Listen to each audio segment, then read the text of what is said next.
Hello friends, welcome to my YouTube channel online website. और दोस्तों, RRB, NTPC और group D और other railway exam preparation में आपका स्वागत है।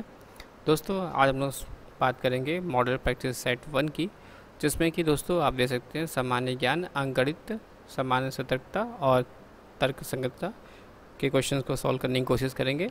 और जिसमें प्रश्न संख्या है 100, अवधि है 90 मिनट। तो हम लोग स्टार्ट करते हैं पहले क्वेश्चन से। तो पहला क्वेश्चन आप यहाँ पे देख सकते हैं कि यह क्वेश्चन यहाँ से पूछा जा रहा है आपसे कि सतलज नदी का उद्गम है। आपको उसका आंसर बताना है। सतलज नदी का उद्गम है कहाँ से होता है? भारत में, चीन में, पाकिस्तान में, या इनमें से कहीं भी नहीं। तो आपको इसका आंसर बताइए। सतलज नदी का उद्गम है, क्या होगा इसका राइट आंसर? तो दोस्तों, इसका आंसर होगा सेकंड, दैट इज़ सतलज नदी का उद्गम स्रोत राकस सताल झील है, जो कि चीन तिब्बत में स्थित है। तिब्बत में यह नदी तिब्बती नाम से क्वेन जम्बो हाथीनाथी के नाम से बहती है। यह नदी पहले पश्चिम उत्तर पश्चिम में 260 किलोमीटर तक बहते हुए शिपकी ला दर्रे से गुजरते हुए भारत के हिमाचल प्रदेश में प्रवेश करती है। तो दोस्तों, इसका आंसर क्या होगा? चीन में, यानी सतलज नदी का उद्गम कहाँ से हो रहा है? आपका आंसर हो जाएगा पहले का सेकंड, दैट इज़ चीन में। सतलज नदी का उद्गम चीन में होता है, जो कि मैंने आपको बताया। नेक्स्ट क्वेश्चन की आगे बढ़ते हैं। क्वेश्चन है कि भारतीय संविधान सभा में भारतीय राष्ट्रीय ध्वज की रूपरेखा का अंगीकार किया गया था। भारतीय संविधान सभा ने भारतीय राष्ट्रीय ध्वज की रूपरेखा का अंगीकार किया था। कब किया था? 23 अगस्त 1947 में, 13 सितंबर 1947 को, या 15 अगस्त 1947 को, या 22 जुलाई 1947 को। क्या होगा इसका आंसर दोस्तों? बताइए कि भारतीय संविधान सभा ने भारतीय राष्ट्रीय ध्वज की रूपरेखा का अंगीकार किया था। क्या होगा इसका आंसर दोस्तों?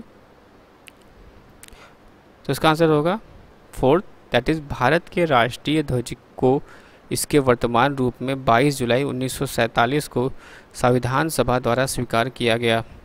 इसके बाद यह ध्वज आधिकारिक रूप से प्रभुत्व संपन्न को भारत का राष्ट्रीय ध्वज बन गया। तब से अब तक यह ध्वज भारतीय गणतंत्र का राष्ट्रीय ध्वज बना हुआ है। यानी दूसरे का आंसर है क्या हमारा? फोर्थ, दैट इज़ 22 जुलाई 1947 को, यानी भारतीय संविधान सभा के ने भारतीय राष्ट्रीय ध्वज की रूपरेखा का अंगीकरण किया था 22 जुलाई 1947 को। थर्ड क्वेश्चन दोस्तों, भारतीय राष्ट्रीय गान पहली बार गाया गया था कब? 1910 में, 1911 में, 1947 में, 1945 में। कौन सा देना है? भारतीय राष्ट्रीय गान पहली बार गाया गया था, कब गया था, किस सन में गया था? आपको इसका आंसर बताना है। तो इसका आंसर हो जाएगा दोस्तों, भारत का राष्ट्रीय गान जन गण मन पहली बार 27 दिसंबर 1911 में भारतीय राष्ट्रीय कांग्रेस के कलकत्ता अधिवेशन में गाया गया था। भारतीय संविधान सभा द्वारा आधिकारिक रूप से इसे 24 जनवरी 1950 को भारतीय राष्ट्रीय गान के रूप में मान्यता दी गई थी। तो इसका आंसर क्या है दोस्तों? 27 दिसंबर 1911। दिस इज द थर्ड का हो गया आंसर, सेकेंड 1911। नेक्स्ट क्वेश्चन की ओर आगे बढ़ते हैं हम लोग दोस्तों। भारत में श्वेत क्रांति के जनक माने जाते हैं। आपको इसका आंसर देना है। भारत के श्वेत क्रांति के जनक माने जाते हैं। क्या होगा इसका answer? Doctor V Kurien, Shri S Rao, Shri K Bhardwaj, सी मोरारजी देसाई।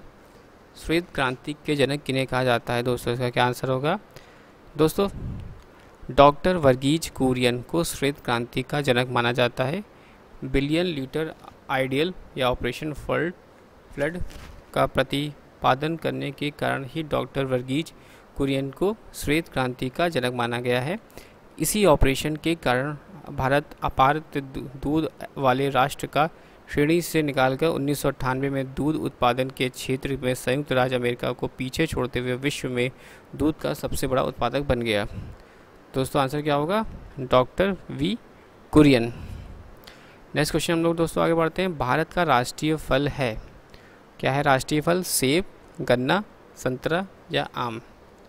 भारत का राष्ट्रीय फल क्या है दोस्तों? जैसे कि आपको पता ही है कि आम जिसे फलों का राजा भी कहा जाता है। भारत का राष्ट्रीय फल है और आम फिलीपींस का भी राष्ट्रीय फल है तथा बांग्लादेश का राष्ट्रीय वृक्ष है। तो आम हमारा क्या हो जाएगा, राइट आंसर हो जाएगा। भारत का राष्ट्रीय फल आम है। नेक्स्ट दोस्तों, भारत में हरित क्रांति का जनक किसे माना गया है? भारत में हरित क्रांति का जनक किसे माना गया है? माना जाता है नॉर्मन अर्नेस्ट बोरलॉग या M.S. स्वामीनाथन, J.S. थॉमसन या इनमें से कोई भी नहीं। भारत के हरित क्रांति का जनक किसे माना जाता है दोस्तों? इसका क्या आंसर होगा?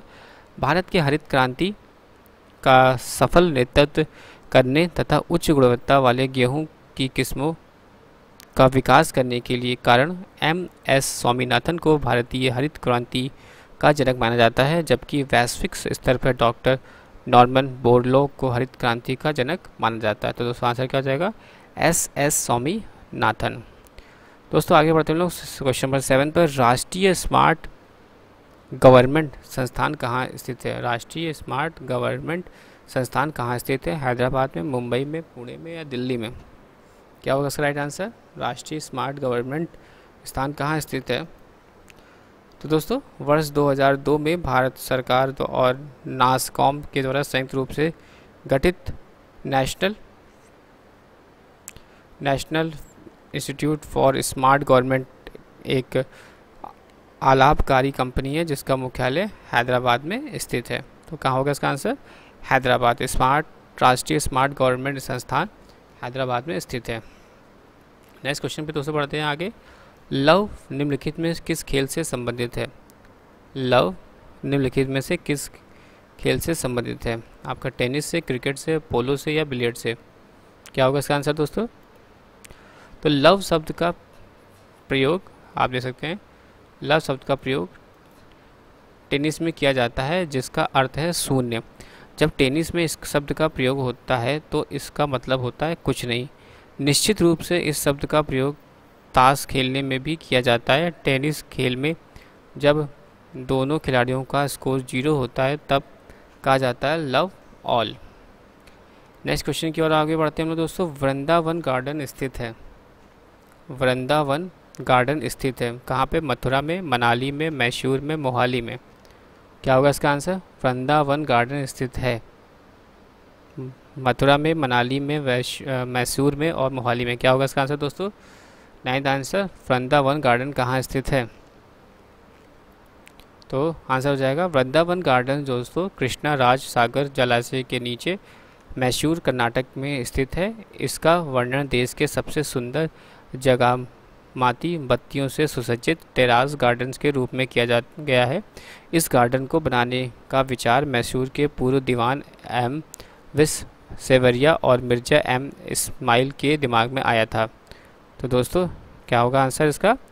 मैसूर में वृंदावन गार्डन स्थित है। 10th क्वेश्चन दोस्तों, निम्नलिखित में कौन सा एक टेनिस खिलाड़ी है? Dan Carter, Greg Johns, Johnny Weissmuller या इनमें से कोई नहीं? कौन सा दोस्तों इसमें से टेनिस खिलाड़ी है ये आपको बताना है। तो दोस्तों डॉन कार्टर न्यूजीलैंड के रग्बी टीम के खिलाड़ी हैं। ग्रेग जॉन्स अमेरिका के फुटबॉल टीम के खिलाड़ी हैं। जॉनी वेसमुलर एक Romania, Austria, Hungary, America team में तैराकी तथा 1930 और 1940 में फिल्मों में टार्जन की भूमिका निभाने के लिए जाना जाता है। तो दोस्तों इसका आंसर हो जाएगा 10th का 4, दैट इज़ योर कोई नहीं, यानी इनमें कौन सा कोई भी टेनिस खिलाड़ी नहीं है। नेक्स्ट क्वेश्चन हम लोग बढ़ते हैं आगे क्वेश्चन नंबर 11 की ओर। सिखों के 10वें गुरु गोविंद सिंह का जन्म कहाँ हुआ था? सिखों के 10वें गुरु गोविंद सिंह जी का जन्म कहाँ हुआ था दोस्तों? इसका आपको आंसर बताना है। क्या होगा राइट आंसर? अमृतसर में, दिल्ली में, पटना में या कोलकाता में? तो दोस्तों गुरु गोविंद सिंह का जन्म 22 दिसंबर 1666 में पटना बिहार में हुआ था। उनके बचपन का जन्म गोविंद राय था, बचपन का नाम जो जन्म गोविंद राय था। उनके पिता गुरु तेग बहादुर सिखों के 9वें गुरु थे। तो दोस्तों आपका आंसर हो जाएगा पटना में।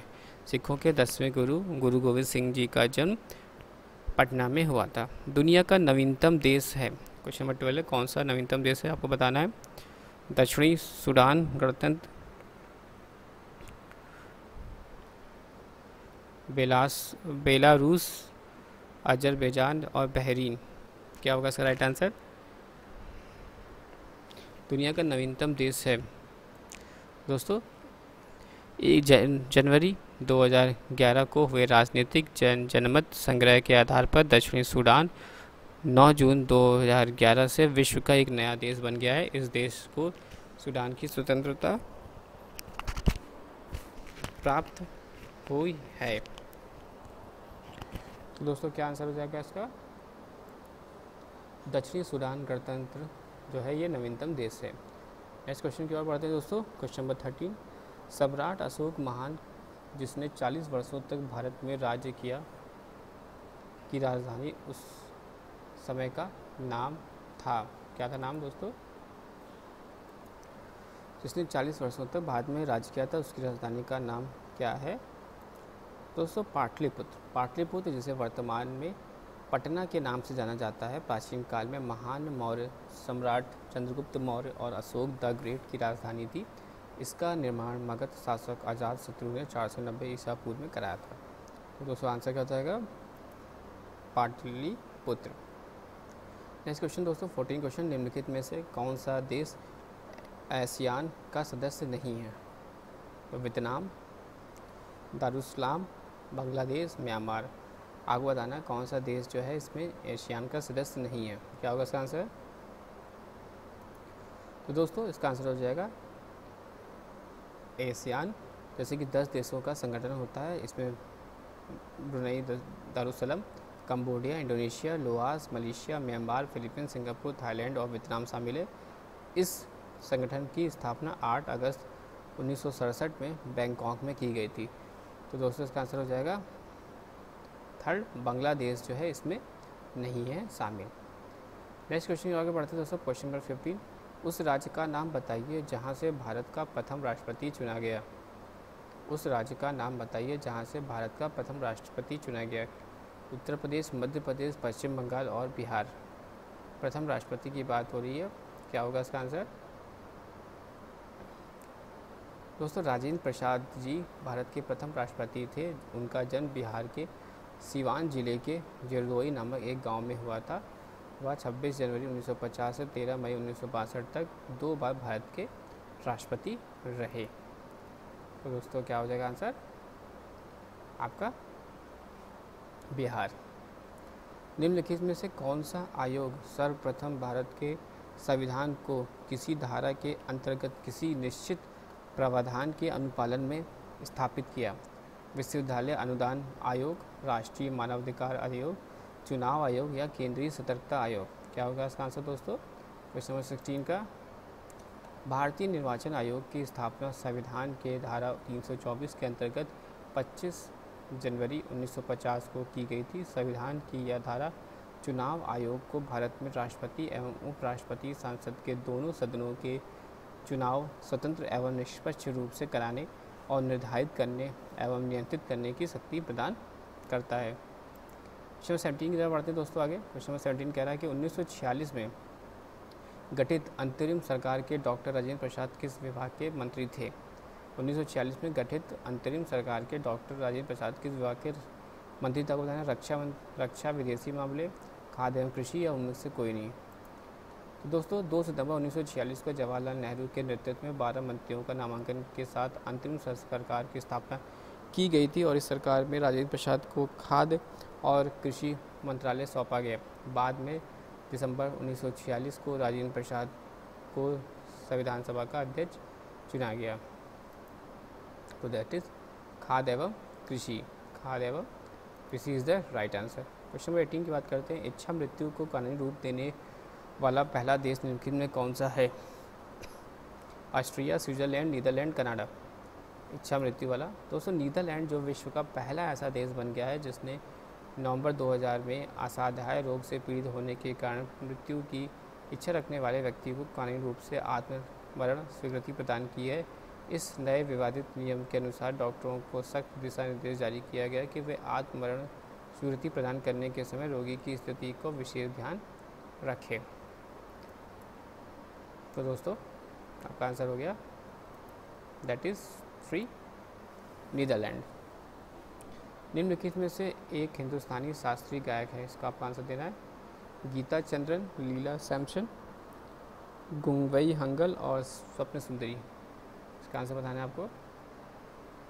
तो दोस्तों गंगूबाई हंगल हिंदुस्तानी शास्त्रीय संगीत के गायन विधा के दक्ष भारतीय गायिका थी, जो अपने जोरदार और गहरी आवाज़ के लिए जानी जाती है। हंगल किराना घराने से संबंधित है। तो दोस्तों हो गया गंगूबाई हंगल। नेक्स्ट क्वेश्चन दोस्तों, विश्व आर्थिक फोरम की वार्षिक बैठक का स्थल देवास कहाँ पर स्थित है? आपको बताना है। विश्व आर्थिक फोरम की वार्षिक बैठक का स्थल देवास कहाँ पर स्थित है? Question number 20। तो देखिए दोस्तों, देवास प्रतियोगी जिले में स्थित एक नगर पालिका है। यह ग्राबनडन का एक प्रांत है जो स्विट्ज़रलैंड में है। या लेडोवोसर नदी पर स्थित है जो स्विट्ज़रलैंड की पर्वतमाला में शामिल है। तो दोस्तों इसका आंसर हो जाएगा आपका that is Switzerland. Next question दोस्तों, ओलंपिक खेलों में किस खेल के लिए वॉल वार्कर का प्रदान किया गया जाता है? बताइए इसका आंसर दोस्तों। ओलंपिक खेलों में किस खेल के लिए वॉल वार्कर का प्रदान किया जाता है? क्या होगा इसका आंसर? तैराकी में, मुक्केबाजी में, या लंबी कूद में, या ऊंची कूद में? दोस्तों क्या होगा इसका answer? Wall worker trophy wall worker के नाम से मशहूर मुक्केबाज के नाम पर प्रत्येक 4 साल में ओलंपिक खेलों में विशिष्ट प्रदर्शन करने वाले मुक्केबाज को प्रदान की जाती है। यह ट्रॉफी पहली बार 1936 में प्रदान की गई थी और यह ट्रॉफी ओलंपिक में अपने विरोधी मुक्केबाज पर दनादन मुक्के बरसाने वाले या पाउंड फॉर पाउंड शीर्ष मुक्केबाज को प्रदान की जाती है दोस्तों।